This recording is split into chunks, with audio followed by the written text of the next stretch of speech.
Good morning. This is Kara Gomer reporting to you on January 27th, 2016. Today's a special day as it is the memorial of the Auschwitz liberation that took place 71 years ago. Because of this event, we have put together some facts about the horrifying concentration camp.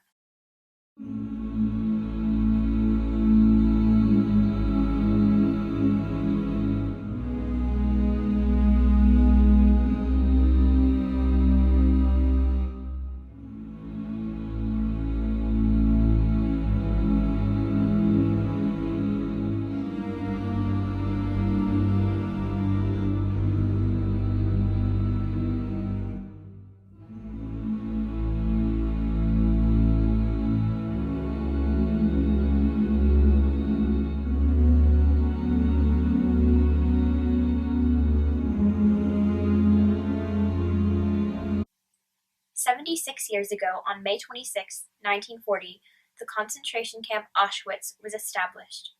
The first transport of prisoners arrived in June 1940. Auschwitz was first planned to be a detention center for Poles because there was not enough room for them in local prisons. Later in 1941, Commandant Haas spoke of a final solution for the Jews' execution. By 1942, Auschwitz was running a lot differently than planned. Not only Jews were sent to Auschwitz, but also Gypsies, Poles, Slavs, Soviet prisoners of war, people with disabilities, and political opponents. This included communists, trade unionists, homosexuals, and countless others. The estimated number of victims was 2.1 million to 2.5 million, and out of the millions of people sent there, only about 200,000 survived. There were more deaths in Auschwitz than the American and British losses of World War II combined. Many people died in gas chambers, by systematic starvation, forced labor, disease, or medical experimentation. While the main cause of death was being put in a gas chamber, the barracks were also very unsanitary and disease spread very quickly.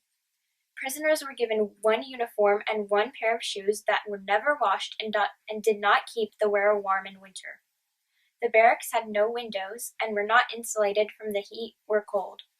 They also had no bathrooms, only a bucket.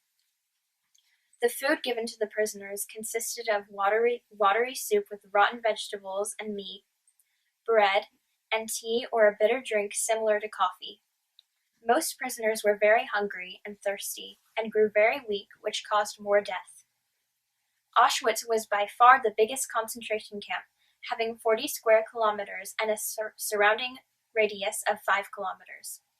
There were 3 sections of Auschwitz: Auschwitz I, the main camp, Auschwitz II, the extermination camp, and Auschwitz III, the work camp. Written on the gate to Auschwitz III was Arbeit macht frei, or work sets you free, which was quite frankly the opposite. The prisoners had no choice but to work, or they were sent to the crematorium. The book Night, written by the Holocaust survivor Elie Wiesel, has a lot of information about his experience in Auschwitz. I've recently interviewed 3 survivors of Auschwitz: Irene Fogel-Weiss, Gina Turgell, and Ben Helfgott. They all have a similar story of being taken away from their homes and sent to a horrible place. It was heart-wrenching to hear what they went through, but if you look past that, you can see how much joy they have that they survived. We had been absolutely unaware of such a place as Auschwitz. It was a stunning reversal of life we had had up until then. I cannot emphasize how utterly scary it is to be at the mercy of your own fellow human beings. As a child, I couldn't understand what we had done to deserve going there, says Irene Fogel-Weiss. To cry in Auschwitz would have gotten you shot. We had to be strong to block out everything. And that was Gina Turgell. Like Eli, Gina and Irene never understood why they were sent to Auschwitz, but they had to remain strong. Now, the survivors have created new lives.